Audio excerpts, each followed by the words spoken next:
এরকম লেয়ারযুক্ত ত্রিকোণ পরোটা আর সাথে সাদা আলুর তরকারি, এই জলখাবারটা কোন বাঙালির পছন্দ নয় বলতে পারেন?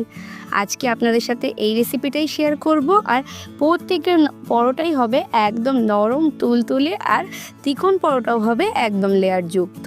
তো হ্যালো বন্ধুরা, আমি শুভ্রা রান্নাঘর গরিবর চ্যানেলে আপনাদের স্বাগত জানাই। চলুন তবে রেসিপিটা দেখে নেওয়া যাক।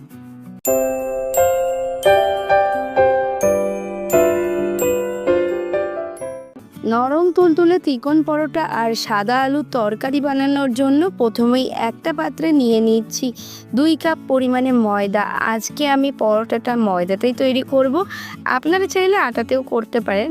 তার মধ্যে দিয়ে দিলাম 1 চা চামচ গুঁড়ো চিনি আর 1/2 চা চামচ লবণ।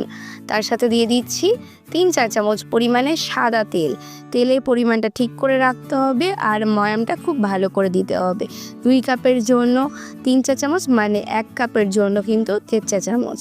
এরপর ঘষে ময়দাতে খুব ভালোভাবে ময়াম দিয়ে নেব, যতক্ষণে ময়দাটা ঠিক এরকম মুঠো করলে দলা হচ্ছে আর একটু চাপ দিলে ভেঙে যাচ্ছে ততক্ষণ পর্যন্ত ময়দাটা ময়াম দেওয়া হয়ে গেছে। অল্প অল্প করে জল দিয়ে ময়দাটা মেখে নেব, খুব বেশি শক্তও না খুব বেশি নরমও না। আমি এখানে গুঁড়ো চিনি ব্যবহার করেছি, আপনারা চাইলে দানা চিনিও ব্যবহার করতে পারেন, তবে গুঁড়ো চিনি ব্যবহার করলে ময়দার মধ্যে খুব সহজেই চিনিটা মিশে যাবে। এরপর জল দিয়ে এটাকে মেখে নিচ্ছি। আর দেখুন আস্তে আস্তে কিন্তু ময়দাটা মাখা হয়ে গেছে। জল কিন্তু একবারে দেওয়া যাবে না, অল্প অল্প করে জল দিয়ে ময়দাটা মাখতে হবে। আর দেখুন দেখলে বুঝতেই পারছেন ময়দাটা কিন্তু খুব বেশি সফট হয়নি, একটু ঠেসে মাখতে হচ্ছে। ঠিক এরকম একটা ময়দা মেখে নিতে হবে। এটা কিন্তু রেখে দিলে পরে আরও একটু সফট হয়ে যাবে। ময়দাটাকে 30 মিনিট মতো ঢেকে রেখে দেবো। আর এদিকে সাদা আলুর তরকারি বানানোর জন্য 4টে মাঝারি সাইজের আলু নিয়ে নিয়েছি। প্রথমে পিলারের সাহায্যে আলুর খোসাগুলো ছাড়িয়ে নিচ্ছি, যেরকমভাবে আলুর খোসা ছাড়াতে হয় সেরকমভাবে। আর এরকমভাবে আলুর খোসাগুলো ছাড়িয়ে নেওয়ার পর জলের মধ্যে ভিজিয়ে রাখতে হবে, না হলে আলু একটু লালচে মতো হয়ে যায়। এরপর এই জলের থেকে একটা একটা করে আলু তুলে আলুগুলোকে কেটে নেব। সাদা আলুর তরকারি বানানোর জন্য আলুগুলোকে চৌকো চৌকো ডুমো করে কেটে নেব। তাই একটা আলুকে প্রথমে এরকমভাবে পাতলা করে 3 টুকরো করে নিলাম। এবার একটা টুকরোকে আরও 3 টুকরো করেছি করে এরপর এটাকে চৌকো চৌকো করে 4-5 টুকরো করে নেব। এখানে মোটামুটি 5 টুকরো করেছিলাম। আর ঠিক এরকম ছোট ছোট চৌকো চৌকো আলুর শেপ এসছে। এরকমভাবে বাকি আলুটা আমি কেটে নিচ্ছি। আলুগুলো কাটার পর আবারও জলে ভিজিয়ে রেখেছি। আর এখানে আমার সব আলুগুলো কেটে নেওয়া হয়ে গেছে। এরপর গ্যাসে কড়াই বসিয়ে দিয়েছি তরকারিটা বানিয়ে নেওয়ার জন্য।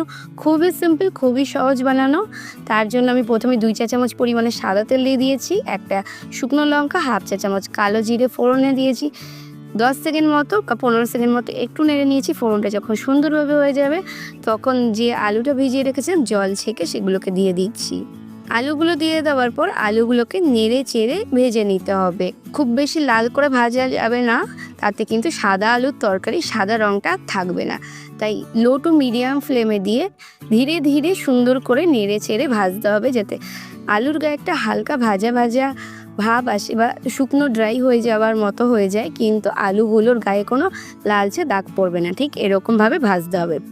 ভাজতেই এর মধ্যে আমি দিয়ে দিচ্ছি একটা ছোট সাইজের টমেটো কুচিটা এ পর্যায়ে দিতে হবে। আগে থেকে দিলে টমেটোটা গলে যাবে আর সেক্ষেত্রে আলু ভাজা যাবে না। দিয়েছি কয়েকটা চেরা কাঁচা লঙ্কা 4-5টা মতো। এরপর নেড়ে চেড়ে আবারও 3-4 মিনিট ভেজে নিয়েছি। দেখুন আলুটা বেশ সুন্দর কিন্তু ভাজা হয়ে গেছে, দেখলেই বোঝা যাচ্ছে। তো এই পর্যায়ে দিয়ে দিতে হবে জল। আমি এখানে 2 কাপ পরিমাণে উষ্ণ গরম জল দিয়েছি। জলের পরিমাণটা একটু বেশি দিতে হবে, সাদা আলুর তরকারি কিন্তু একটু পাতলাই হয়। এরপর গ্যাসের ফ্লেমটা বাড়িয়ে দিয়ে যখন জলটা এরকম টকবক করে ফুটবে তখন ঢাকা চাপা দিয়ে রান্না করে নেব 8 থেকে 10 মিনিট মতো। 8-10 মিনিট মতো পর আমি ঢাকনাটা খুলে নিচ্ছি আর একটু নেড়েচেড়ে মিশিয়ে নিচ্ছি। দেখুন আলুগুলো কিন্তু সেদ্ধ হয়ে গেছে। এরপর এর মধ্যে দিয়ে দিচ্ছি 1 চা চামচ পরিমাণে গুঁড়ো চিনি। আপনারা চাইলে গোটা চিনিও দিতে পারেন, মিষ্টির স্বাদ আপনারা আপনাদের মতো কম বেশি করে নেবেন। এরপর কয়েকটা আলু ঠিক এরকমভাবে চামচ দিয়ে একটু ঘেঁটে দিচ্ছি। এতে গ্রেভিটা বা ঝোলটা একটু ঘন হয়ে আসবে, এতে দেখতেও ভালো লাগবে, খেতেও বেশ ভালো লাগবে। যেহেতু এই রান্নায় খুব বেশি মশলা দেওয়া হয় না, তাই এই পদ্ধতিটাই কিন্তু এখানে অ্যাপ্লাই করা হয়। এরপর আবার একটু টকবকিয়ে ফুটিয়ে নিয়েছি। দেখুন গ্রেভিটা কিন্তু আগের থেকে বেশ একটু ঘন হয়ে গেছে। আর একটু নেড়েচেড়ে মিশিয়ে নিচ্ছি আর তৈরি হয়ে গেছে আমাদের সাদা আলুর তরকারি। এই সাদা আলুর তরকারিটা কিন্তু গরম গরম ফুলকো লুচির সাথে খেতে দারুণ লাগে। এছাড়া আটার রুটির সাথেও খেতে দারুণ লাগে। আর গ্রেভিটা যদি একটু শুকনো শুকনো হয় তবে কিন্তু আমার ডাল ভাতের সাথে সাইড ডিশ হিসাবেও খেতে বেশ লাগে। তো আমি এটাকে একটা পাত্রে রেখে দিলাম। আর এটা দেখতে কতটা সুন্দর হয়েছে, কতটা লোভনীয় হয়েছে দেখুন। এরপর আমি তৈরি করে নেব পরোটাগুলো। তার জন্য এই যে ময়দা মাখাটা আছে এটাকে বার করে নিয়েছি। এটা কিন্তু এতক্ষণ ঢাকা ছিল আর আগের থেকে বেশ কিছুটা সফটও হয়ে গেছে। প্রথমে হাত দিয়ে একটু মেখে নিলাম, মেখে এরপর এটাকে লেচি কেটে নেব। তো প্রথমে আমি এটাকে অর্ধেক করে নিলাম, তারপর এরকমভাবে মাঝারি সাইজের লেচি করে নিচ্ছি, যেরকম পরোটা লেচি হয় ঠিক সেরকম। এই 2 কাপ ময়দা থেকে আমার মোটামুটি 7টা লেচি হয়েছে। হাতের মাঝখানে নিয়ে এরকমভাবে একটু গোল গোল করে চ্যাপটা চ্যাপটা করে নিয়েছি আর সবগুলোই হয়ে গেছে। এরপর চাকির ওপর কিছুটা গুঁড়ো ময়দা নিয়ে নিয়েছি, তারপর প্রথমেই গোল করে বেলে নেব। আমি আজকে 3 কোনা পরোটা বানাবো আর খুবই অল্প তেল দিয়ে পরোটাগুলো সেঁকবো। এইভাবে পরোটাগুলো বানালে এতটা নরম তুলতুলে আর লেয়ারযুক্ত হয় যে আপনারা লুচি খাওয়ার সময়ও ভাববেন যে অনেকটা পরিমাণে তেল খাওয়া হয়ে যায়, তাতে এতে অল্প করে তেল দিয়েও অনেক সুন্দর পরোটা তৈরি হয়ে যায়। তো প্রথমে আমি এরকমভাবে রুটির মতো গোল করে নিয়েছি, দেখতেই পাচ্ছেন কীরকমভাবে বেলে নিয়েছি ময়দাটাকে। এরপর এটাকে এরকমভাবে 3 কোনা করে নিলাম, হাত দিয়ে একটু চেপে সেট করে নিচ্ছি। আবারও একটু গুঁড়ো ময়দা মাখিয়ে নিয়ে এরকমভাবে বেলে নেব 3 কোনা করে, যেরকমভাবে 3 কোনা পরোটারা বাড়ি মা ঠাকুমারা বেলে থাকে ঠিক সেরকমভাবে। পরোটাগুলো বেলার সময় উল্টে পাল্টে দুদিক থেকেই বেলবেন, এতে বেলতেও সুবিধা হবে আর পরোটাগুলো দেখতেও সুন্দর হবে। আর পরোটাটা না একটু পাতলা করে বেলবো, এতে পরোটা খেতে বেশি ভালো লাগবে। তো দেখুন আমার মোটামুটি বেলা হয়ে গেছে, পাতলাটা বুঝতেই পারছেন কতটা পাতলা করেছি। এরপর আমি গ্যাসে কড়াই বসিয়ে দিয়েছি পরোটাগুলো সেঁকে নেবার জন্য। কড়াইটা একটু গরম হয়ে গেলে প্রথমে পরোটাটা দিয়ে দেব। একটা পিঠ দেওয়ার পর মিনিট খানেক মতো দেরি করব, একটু সেঁকা হয়ে গেলে তারপরে উল্টে দিয়ে তারপরে তেল দেব। যখন উল্টো পিঠটাও একটু সেঁকা হয়ে যাবে তখনই তেলটা দেবো। আর দুপাশ থেকে 1 চা চামচ করে তেল দেবো। এপাশে 1 চা চামচ দেওয়ার পর উল্টে দিয়ে আবার উল্টো পাশেও 1 চা চামচ তেল দিয়ে দিচ্ছি।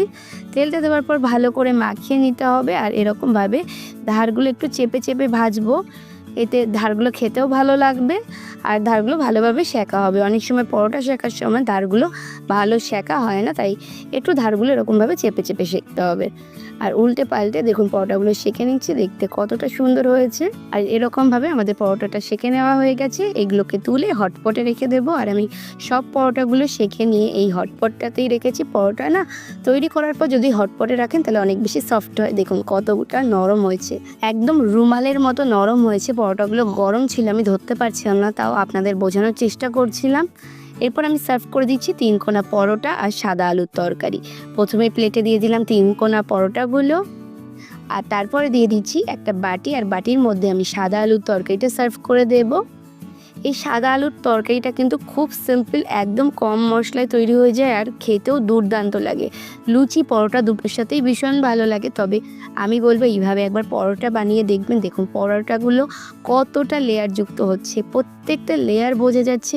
3 কোনা পরোটা যে এতটা লেয়ারযুক্ত হয় সেটা আপনারা কখনো দেখেছেন কিনা জানি না, তবে হ্যাঁ আমি এরকম বাড়িতে বানিয়ে থাকি আর আমার প্রত্যেকটা পরোটা এরকমই লেয়ারযুক্ত হয়। এই রেসিপিটা আমার বাড়িতে প্রায়শই হয়ে থাকে। আমার হাজব্যান্ড এই পরোটাটা খেতে অনেক বেশি পছন্দ করে। তো দেখলে বুঝতেই পারছেন পরোটাটা কতটা সুন্দর হয়েছে। ঠিক দেখুন প্রত্যেকটা লেয়ার আলাদা হচ্ছে। তাহলে বন্ধুরা আমার আজকের রেসিপিটা কেমন লাগলো অবশ্যই কমেন্টস করে জানাবেন।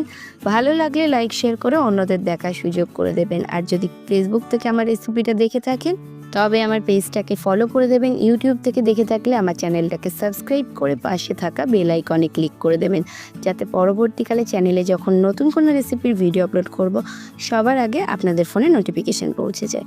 আজকে পর্যন্তই, আবার আসবো অন্য কোনো দিন অন্য কোনো রেসিপি নিয়ে। ততক্ষণ ভালো থাকবেন, সুস্থ থাকবেন।